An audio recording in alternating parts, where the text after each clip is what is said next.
Hello, so I want to make this video to make a bit more of awareness. I want to reach out to other acoustic neuroma diagnosed people, but also to medical researchers. My reason for this is because I don't believe that there's enough research out there. There's not enough into investigating causations and into investigating growths. At the moment, the treatment is fantastic. You know, I can't fault the treatment, what's out there. It's good, it's advancing, continuously improving. But that's not really being proactive, is it? Being reactive to a situation. To be proactive, you need to look at how can you diagnose something correctly without knowing the causations. How can you investigate how something happens without looking further, digging deeper into what can cause these type of tumours to grow, what can cause them to accelerate in growth, make them worse? Because at the moment, all that's out there is, well, we know that they're linked to an F2. But with anything else, they don't know. They've just got theories. Theories is not medical fact, is it? So that's why I want to spread my story with the traumatic events of what I've gone through and the experience that I've gone through. And I do strongly believe that researchers do need to look a lot further, because they're not. Honestly, they're not. So to get started, I'll go to the middle part, where I was diagnosed in January 2021 with a large acoustic neuroma of 4 centimetres by 2.5 centimetres. That was very vascular. I'm going to highlight the word vascular there, because we know what vascular means. It means that it's bloody-like. So, and that to me in my situation, I think, is a real key thing that doctors don't look at and they don't think of. So what led up to me being diagnosed was through my own pushing of doctors, hospitals, to dig a bit deeper, to look a bit further. So all this spiraled from a car accident. So on the 25th of April 2020, I was involved with a rear shunt car accident. And it was quite hard, the accident. Now, whiplash is whiplash. However, mine was slightly different. My car had a feature that was called a neck pro in a Mercedes-Benz, where the headrest springs out at force. I was looking right at the time. And the first thing that I felt at the accident was pain, roughly around about there. Which is ironically where my acoustic neuroma was, on that side. I couldn't explain why I had that pain there. I didn't know why I had that pain there. Doctor stopped, an ambulance stopped. They didn't want to refer me to A&E because we was in lockdown. It was COVID situation, which hindsight looking back on it, it was the wrong thing. But hey, that is such as life with the world that we are going through right now. But in days that led up to that, I had these headaches. And the only way that I can describe the headaches, because yes, I know that people with whiplash can get headaches, but these weren't any normal headaches. The way that I can describe the headaches was like my head was constantly throbbing. Like my actual brain was constantly swelling as if it went to pop out of my skull. Now, at the time, I didn't know what that was and how to explain that. But from my own research, you know, that I believe that could have been my blood vessel was dilating because of an increased blood flow towards my head. And that went on solid for 3.5 months. It didn't stop at 3.5 months. That's just when the throbbing started to get a bit better. It started to become less. The headaches was getting a bit better. Not as long duration of lasting. And I was getting every single day. Sometimes it'd be going on for multiple days and then I'd have half a day break. And of course, before my accident, I had no symptoms. I wasn't suffering headaches. I wasn't suffering any hearing loss. I used to be a sort of person that would wake up in the night if I heard noises. Now, during this period, I didn't put two and two together. I didn't think much of it, but there was a couple of times when my partner would wake me up in the night. She would say, "Your car alarm went off last night." I didn't hear it. I didn't know. I didn't think much of it. I just thought that I was in a deep sleep because I was going through hell most nights with pain that I was getting in my hand. I was getting what I would describe as carpal tunnel syndrome pain in my left hand. Tingling, burning hand, fingers, numb. Excruciating pain that was keeping me up at night, stopping me from sleeping. Pain that, to the point of that, I wanted to chop my arm off. I felt like I'd be better off without my arm, with how much pain it was going through there. Yes, I was getting some medication from the doctor that wasn't really helping.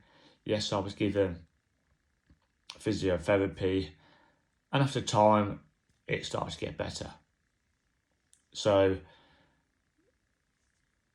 we know neurologically that you can have tingling in your arms and your hands, your fingers, because of a tumour.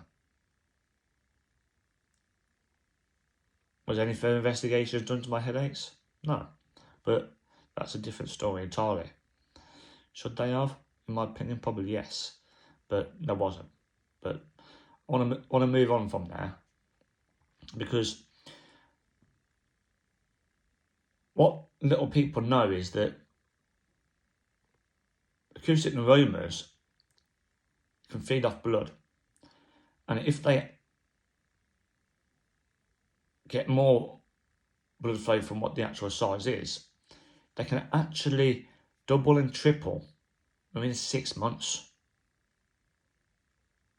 in size. And this is why I believe that trauma to the head, in some way, shape or form, can cause further growth to an acoustic neuroma. And I'm going to highlight the fact that I was diagnosed with a vascular acoustic neuroma, very large. The symptoms, from what was noticeable, because I was having a ringing through my head after the accident, and I thought that was down to the headaches, because when you have a headache, sometimes your head can ring. It was tinnitus. I didn't realise that. It wasn't as bad then, but come 3.5 months after my accident, I started to notice my hearing loss. I started to notice that something wasn't right with the noise that was going through my head, the ringing that was going through my head.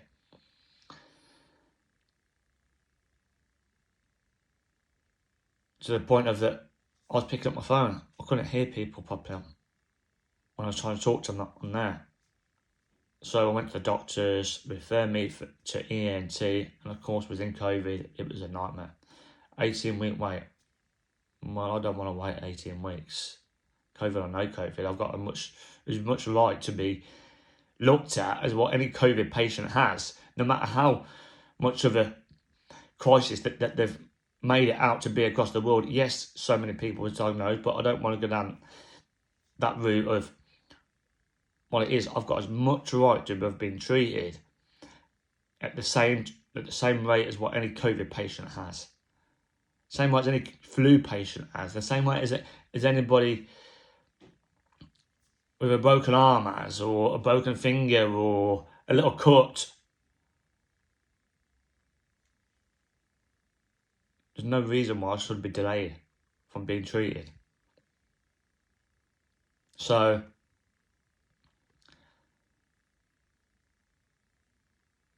piecing together some of the things that I've gone through, I believe was related to the car accident. I believe that trauma has caused my acoustic neuroma to grow.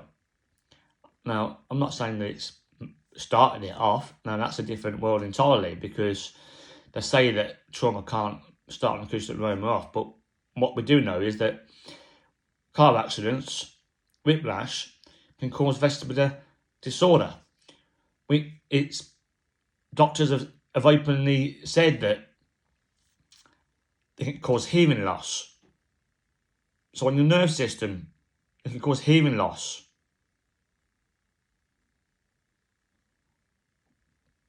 They can cause tinnitus on them nerves again. What happens when a nerve becomes injured? Especially your hearing nerves.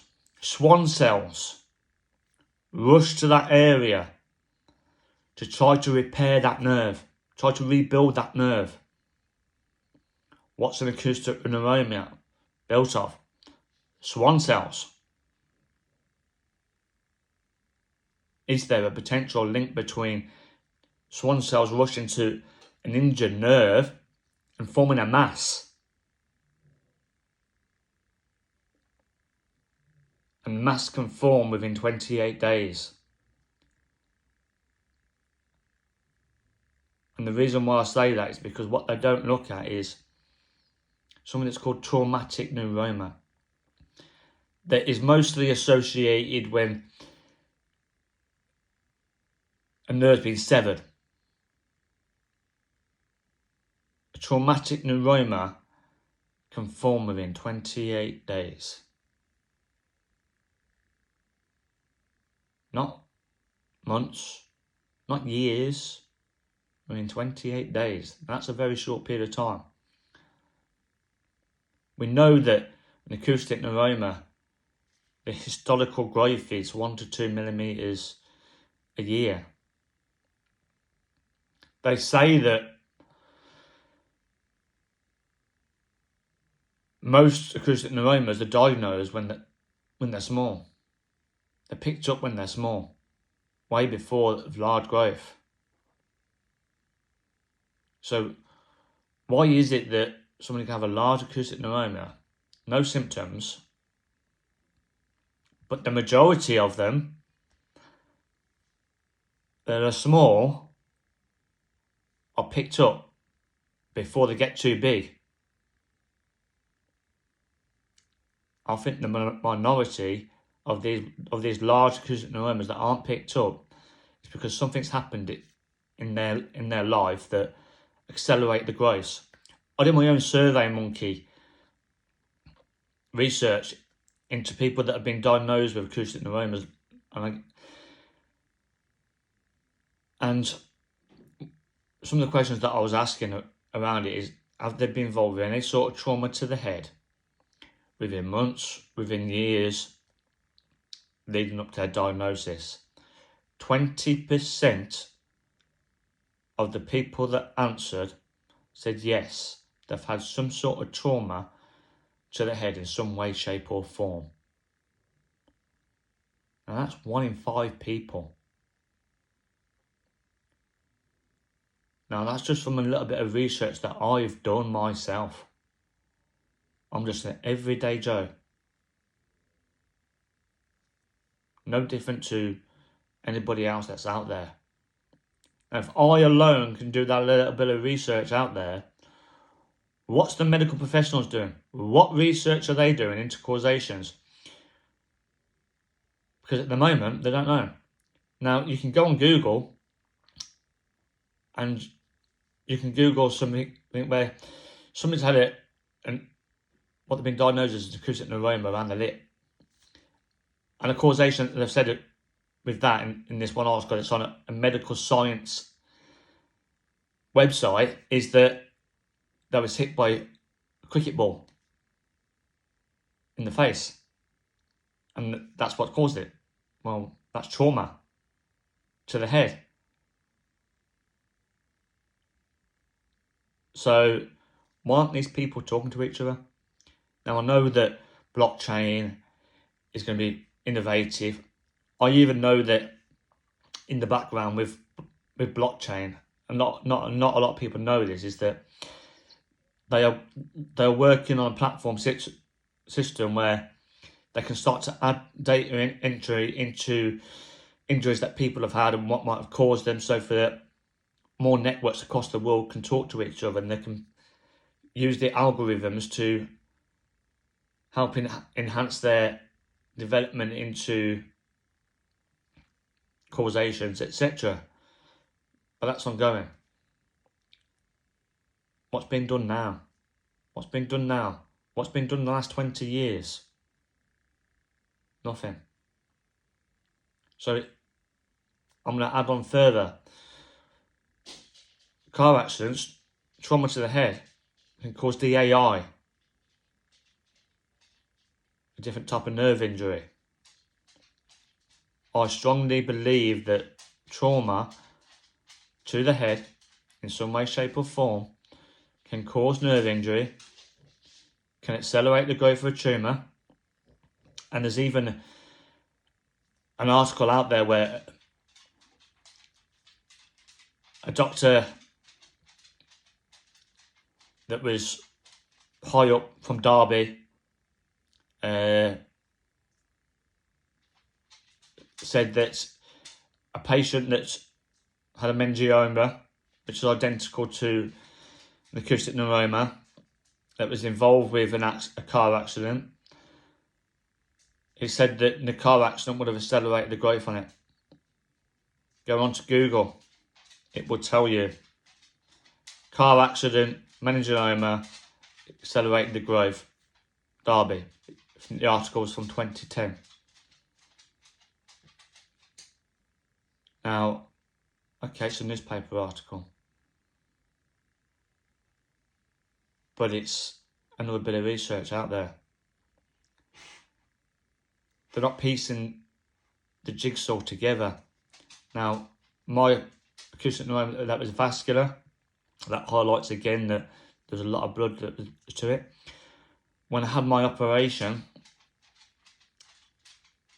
17 hours. I couldn't remove it all because it was too sticky to my facial nerve. Some of the questions that I fired back to the doctor: why didn't you remove it all from 17 hours operation? Because they had to spend a lot of time sealing off the blood vessels that was going to it first. There was a lot of blood vessels. So that's a lot of feeding that's going towards my acoustic neuroma. Going back to my first symptom, when I had my car accident, pain behind the back of my head, right ear. My head throbbing, like I felt like the brain was going to pop out of my skull constantly, like that. Blood vessels dilating, potentially. Fortunately, I wasn't sent off for a scan on my head at that time. But for anybody out there that might be going through similar, I would urge them to push for further investigations to be done, because there's not enough research out there, and I really want doctors to listen to my story. I want researchers, scientists from across the world to listen to what I've said, because believe you and me, the pieces are there. It's like a jigsaw puzzle. It's just whether doctors want to stand up and say, actually, that could happen. That could cause that stuff to go on. We need to start to put these measures in place when this does happen to people, so that they can be diagnosed a lot sooner. And then the outcome for people can be a lot better across the world. Anyway, thank you for listening. Please like and comment and share. Thank you.